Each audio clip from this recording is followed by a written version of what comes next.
Hello, everyone. This is MMA Interesting Prospects podcast. Today, our guest is Canadian flyweight prospect Devon Lozej. Hello, Devon. How are you? I'm doing great, man. Nice to be here. Nice to talk to you. And I think that you are in a quite interesting point of your career because you are on quite a long winning streak right Yeah, now. You just finished another opponent. So, if you yeah. can tell me, what do you think should be next for you now? Honestly, for me, I'm expecting either Dana White's Contender Series or hopefully just trying to get on a short notice UFC card or one of the cards that's coming to Canada upcoming. Obviously that's my goal, but I mean I'm willing to extend the winning streak and finish some more guys if I got to. But I feel like I deserve it at this point in my career. I've worked really hard. Um, just beat a really tough 8-1 guy. I'm one of the top ranked guys in North America outside of the UFC. I think I'm like number 10 out of, I don't even know, there's 500 ranked guys outside the UFC. So it's like, I know I'm one of those top deserving guys, but in this sport, you only get what you earn. Yeah, you don't really deserve anything. So, I'm ready for whatever's next. I'm continuing to train every day, get better. And yeah, I'm excited for what's next. And did you think about going to for the like ultimate fighter spot? Because in this season there will be also a flyweight division. Yeah, the Ultimate Fighter was coming up, but when I heard about it, I was deciding to fight on this LFA card, which was a really big regional card, and I didn't want to miss out on the opportunity to fight on the main card on that big of a card. So I chose to fight, and I kind of put the Ultimate Fighter on the back burner. And they were looking for guys obviously freed up that weren't fighting because I think my fight was like I think it's starting now, so it was only a few weeks before. There's chance of injury, so yeah. I definitely was interested, but I wanted to stay active and busy because when I talked to them, they said they weren't making any decisions until like now. So I could have been on the sideline waiting and then not got the opportunity. So I decided to fight and just stay busy. And to be honest, I think that you are on this kind of stage of your career that you should probably go either like straight to the UFC or get some like contender series shots. Yeah, So one fight away, not going to the like whole season. I think that it's overall a really cool concept, but probably it's also a little bit like outdated. yeah, I hear you. I hear you. I feel like the contender series is kind of, I like the idea of it. I like coming in and knowing, hey, you got one fight, one opportunity to fight, another top ranked guy and put it all on the line and show that you deserve to be in the best organization in the world. So I'm willing to do that. I'm excited about that. But at the same time, I'm staying ready for, there's a couple cards this year in Canada, one in Montreal in May. I'm hoping to maybe potentially get on that. I'm going to be ready if the call comes. But even any other of the cards in the U.S., I'm actually going to be leaving to the U.S. in a couple weeks to train in Sacramento at Team Alpha Male where I do my training camps. I'm just going to stay ready. I have no fight booked. I'm going to go down there. Let the team know that if anyone falls out on any week, I'm ready to go because I'm at this point in my career where, yeah, it's go time, and I want that opportunity. I'm hungry for it. And in your last fight, you of course finish your opponent in the second round, but Yeah. he was like heavy. He has like heavy grappling style. Yeah. He was like hunting for your leg. He was trying to put you in guillotine choke Yeah. position. So how tough was it to fight with this kind of style? For me, it's not bad. I have a grappling background. I'm a wrestler. I enjoy most of my fights. I normally have a grappling advantage, so I do like to go to the ground. With this guy, yeah, he was pretty dangerous on the ground, but as bad as some of the submissions might have looked, I never thought about tapping. I knew I was going to survive and get out, and then once I did, I was like, "Okay, it's my turn now." I knew I was going to give it back to him. Obviously, in the second round, I chose to, adapt on the fly and keep the fight on the feet because I feel like my odds to win there were, 99%.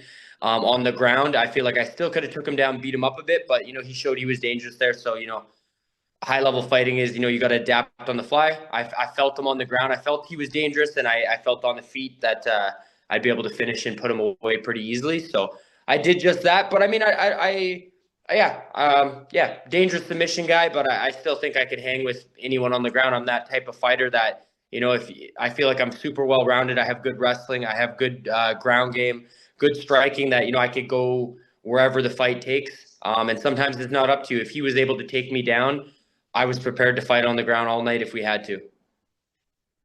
And in the end, it was a beautiful finish. Probably Yeah. the one of the best in this year on the regional scene. So I think that in Yeah. the end, it was a great result for you.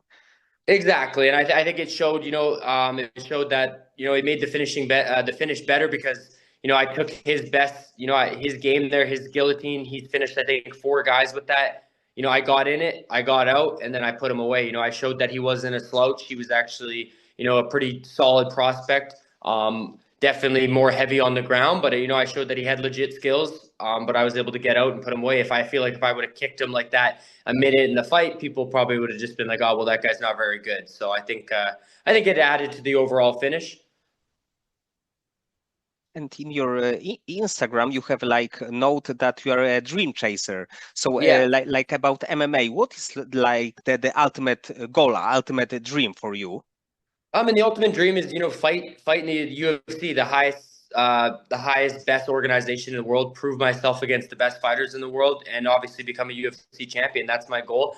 For me, at the root of it, it's just I like to compete. I've been a competitor my entire life. I played sports, wrestling, hockey growing up. I've always been ultra competitive when I train. One of my favorite things about it is the competition. I like to go in there, compete, and get the job done and win. I think I'm really good at that. I think my record, amateur and pro, proves that I'm good at it. But I want to compete at the highest level. Even if I feel like the room for error in the UFC and the guys are a lot better, and there's more chance that you're going to lose than on the regional scene. But it's like I just want that opportunity to compete at the highest level. I feel like obviously everyone knows the best fighters in the world in the UFC. I feel like I'm getting to the point where I'm one of the best as well. I just want to go in there. I want to compete. I want to mix it up with all these different fighters. And, I've trained with a lot of these top UFC guys around the world, and I love it in the gym. I love competing with them. And I know training is a lot different from fighting, but I want to get in there and I just want to compete. I want to fight everybody in that flyweight division before it's all said and done. And yeah, that's my ultimate dream. And you trade in 2 gyms, right? Yeah. So I live in Thunder Bay, Ontario, which is in Canada. I have a home gym here called Leading Edge Gym. We're a small, a little bit smaller gym, more commercial, couple pro fighters, some amateurs. Not very big, but I've been kind of, before that I bounced around. I went to a bunch of big gyms. I went to Extreme Couture, Rufus Sport, TriStar in Canada. I went to Bang Tao and Tiger Muay Thai in Thailand. And then, recently this last year, I went to Team Alpha Male because I know they were notorious for having small guys, world champions. I went out there and, I've done 3 camps in a row with them, and I love the atmosphere there. I love the training philosophy, the coaches, the training partners. So I think I found a home there, and I'm already headed back in a couple of weeks just to, no fight lined up just to get better and, just continue to chase the dream and hopefully be ready for that next opportunity when it shows up.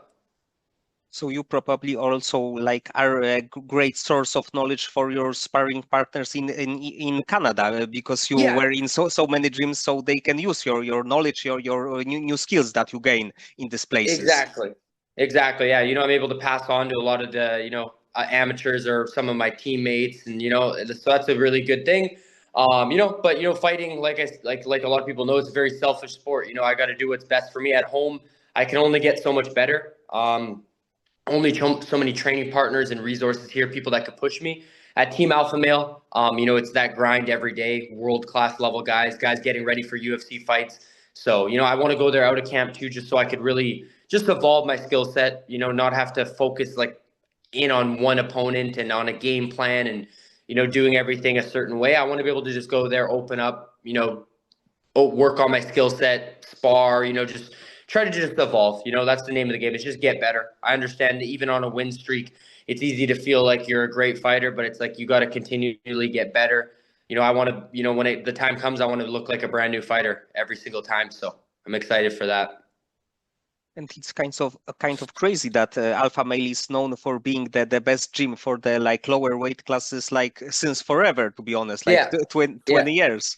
Yeah, it's crazy. I grew up watching fighting. I was watching WEC back in the day, UFC, obviously, and I remember watching Uriah Faber, and I was like, wow, this guy's such a badass. He's fighting all these fights, fought Dominic Cruz, and all these little guys were coming up. And I knew then when I first watched the sport, I wanted to do it. So it's pretty cool now to, go out to Team Alpha Male, see Uriah on the mats, just talk to him like he's just like a friend, regular person. Like obviously he's the coach there and everyone looks up to him, but it's like, he's a super cool guy. You see him every day and it just becomes normal. But I still have these little flashbacks of just watching, him fighting at that high level. And I'm like, damn, this is pretty cool. But, at this point in my career, I've trained with, so many different high level guys, George St. Pierre.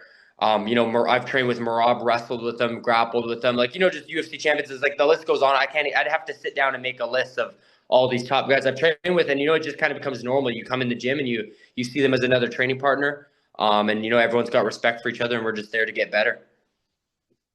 And the first time when you train with like a big UFC star, did you feel like starstruck that you feel that some nerves or like pressure that you can train with this kind of fighter? I don't really think I felt the pressure. I was one of those guys that I realized that even my first amateur fight, my debut, I went to TriStar in Montreal, flew myself out for, I think it was like a week or two, just to get more training partners, see. And the first day I was there, I walked in the change room and George St. Pierre was in there. It was only me and him, and he was just changing. And I felt that was the only time I really felt starstruck, because it's like I looked him in the eyes and I was like, and then he was just like, "Hey, man," and I'm like, "Hey." And then we just started talking. He asked where I was from, what I was doing for training. I told him I had my amateur debut, and he was like, "Oh man, that's awesome. I'm excited for you." And since then, seeing how big of a star he was, especially in Canada, all us Canadians look up to George. And, I think the whole MMA community looks up to George. After meeting him so early, like before I even started fighting, and seeing how normal and how, respectful and humble he was, I was like, oh man, everyone's just, we're all the same. Even though he's this multiple time world champion, the best ever, if he's like that, I mean, that's the way I want to be when people meet me. And, since then, I just, everyone I met, I was just respectful, but I didn't really get starstruck. So I think it was just a cool opportunity to meet him so early. Yeah. And since then, it's just like, I've been like, just, I'm always focused on the mission. When I go to a gym, yes, I respect everyone, but it's like, I'm there to compete. I want to go with the best guys. UFC, doesn't matter where they're training. Whoever's the best guy, it's like I want to grind with those guys every day and get better. And initially, like many years ago, what was the reason behind going to MMA gym? Like just to start training? Yes. Yeah, for me, it was just, I started with wrestling. I wrestled because I lived in a small town. It was the only combat sport that was available, and I wanted to fight. I knew when I was probably 11 or 12 years old, I watched the UFC way back in the day. I seen it, and something clicked right away. I just seen it, and I was like, oh, I was obviously a fan, but I was like, I need to do that. I'm like, it just like, it was so raw. Obviously it's very violent, but I was just like, I love that. I'm like, I just loved it right away, and I was like, I want to do that. I'm like, that seems like the ultimate competition. So since that day, my whole life has revolved around chasing this dream. I started wrestling just so that I could get that background. I quit other sports. I quit hockey. I just invested all my time into training towards MMA. And then, yeah, as soon as I wrestled in university, I joined the gym that I train at to this day in Thunder Bay. I just started working on my jiu-jitsu, boxing, everything like that, getting more well-rounded. And then, the rest is history. I just started training every day and just going after this. So it's kind of crazy that you were like super young when you know that it will be the goal, the like career that you would like to take.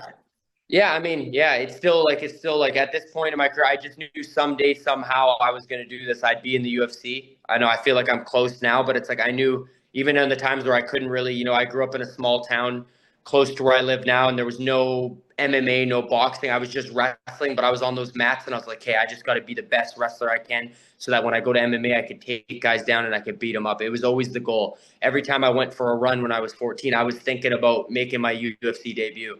So everything, it doesn't matter what I was doing.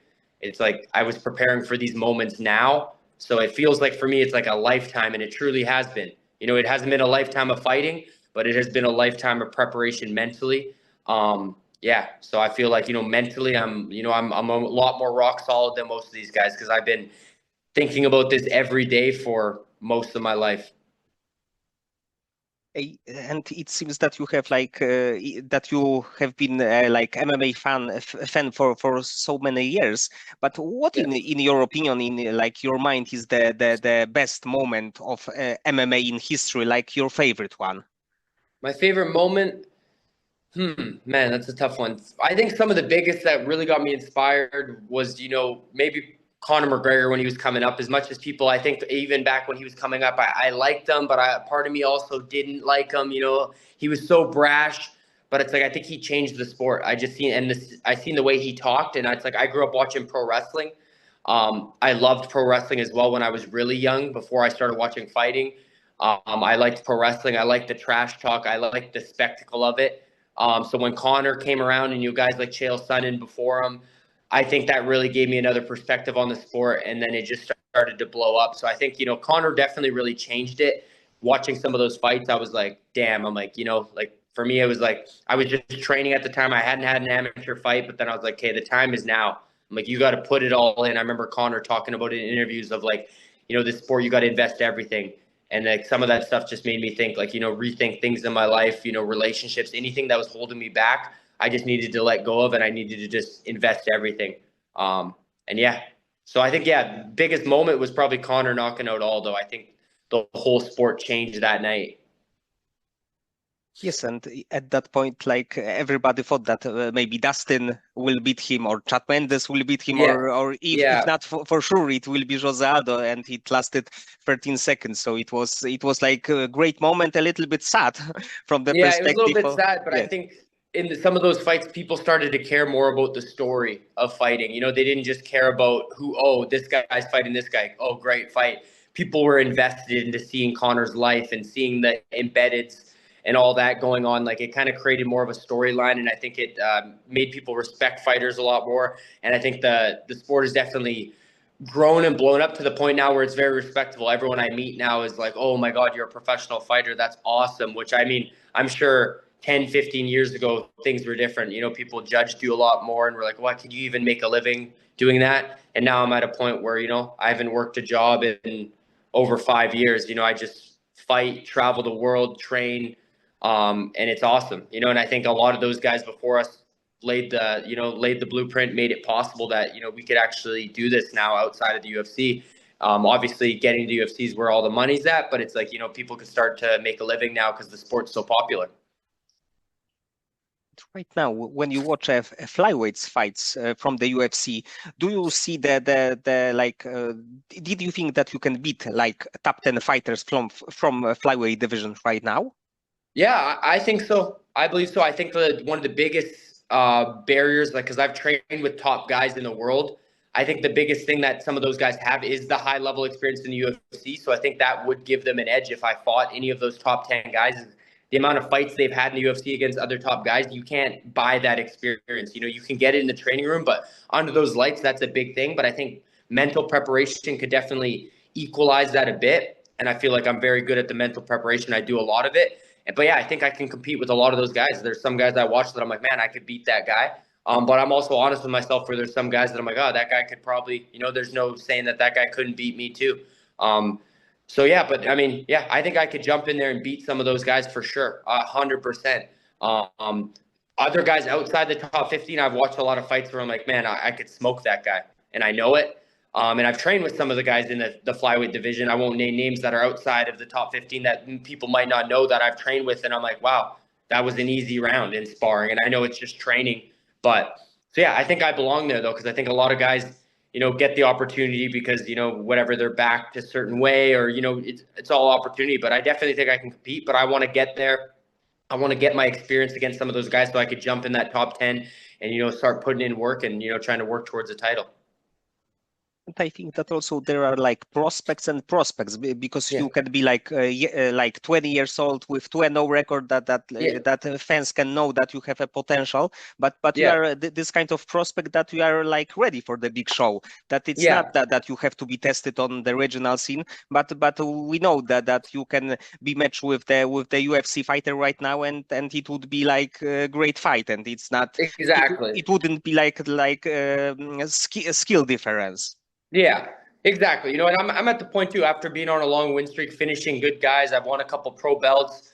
it's like, I don't want to be the guy that's just beating up guys on the regional scene, finishing guys as cool as it is. It's like, I want to be that guy that's in the UFC competing at the highest level. I didn't get in this sport to just come in and beat guys on the regional scene. And the guys on the regional scene, no fault to them. It's like there's only a certain level. The UFC is that next level. I feel like I've proved by beating all these guys that I'm ready for that next level. That's what the UFC is looking for. They're looking for you to go on the regional scene, dominate guys, get finishes, fight on the biggest shows. I'm fighting in LFA.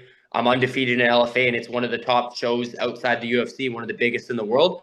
So I think it's a no-brainer that I'm ready to move up to the next level and start competing there and proving myself there. So we'll see. But I think this year for sure it's going to happen. I don't know when, I don't know how, but I'm going to make it happen.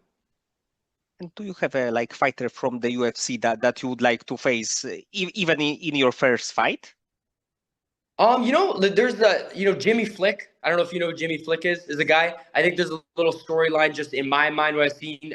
He fought Nate Smith, one of the guys I fought 2 fights ago. They fought on Contender Series, and they had a pretty competitive fight, and then Jimmy ended up winning. I also fought Nate Smith, and I dominated him. He didn't win 1 second of that fight.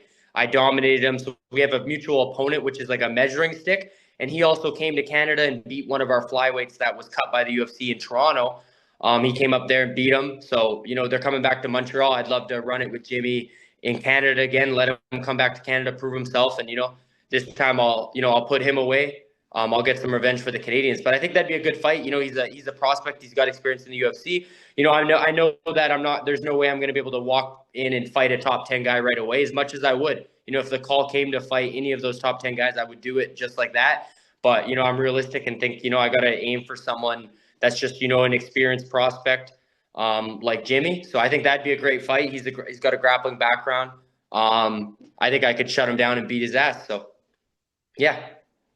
I think that it would be a great matchup, especially that he's very good grappler. He has so many finishes by submission, and of course you are a very good grappler too. So I think that it would be very good battle on the ground.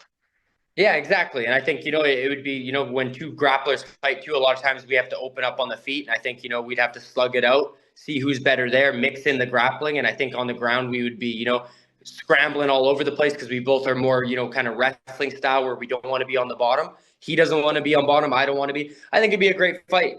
I don't see him booked right now. So, I'd love to, if I could get that one in Montreal in May, I would love that. I'd love nothing more. But yeah, we'll see what time tells. So for now, this is a main goal for you to go to the UFC by Montreal show, right? Yeah, that would be great. It'd be for me. The timing would be perfect. I just fought in January. That's only a couple months from now. I'm healthy right now. I'm training every day. Ready to jump into camp. I'll be in Sacramento at Alpha Male training at a high level. So it's like if it worked out and I got the call, it's like I'm going to be ready. I'm definitely going to let my management know that let's push for that matchup. Maybe throw the name out there and see. Maybe he's looking to get a fight as well, and things could happen. I know they're always looking to put Canadians on the show, and it's like, not every Canadian on the roster is always going to be ready. And right now, UFC doesn't have a lot of Canadians, male and female. They only got a couple top guys. They need more. They don't got any UFCs that are UFC flyweights that are Canadian. They need those guys. I feel like I have the personality. I could talk. I know I can get on that mic, rally the fans up, build up fights, get the promotion behind it. So, I mean, I think it's a no-brainer, but I understand the game. I know you still got to work for this, and I've been getting told that Contender Series will probably be next, so I'm willing to do that as well. But I'd love to jump right into UFC if I could. That's every fighter's dream. Actually, I think that Canadian scene is right now really, really good. That they have so many good promotions like Unified MMA, BFL, and few others. And I think that many fighters from these promotions in just few years can be even ranked fighters, top 10, top 5. So I think that Canadian MMA will go up in next few years. Yeah. I feel like it kind of had a little bit of a slump, and there's a big resurgence coming of lots of really good prospects in all those shows you mentioned.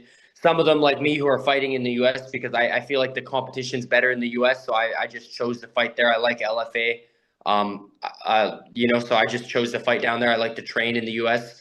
But I'm still Canadian. I still live in Canada.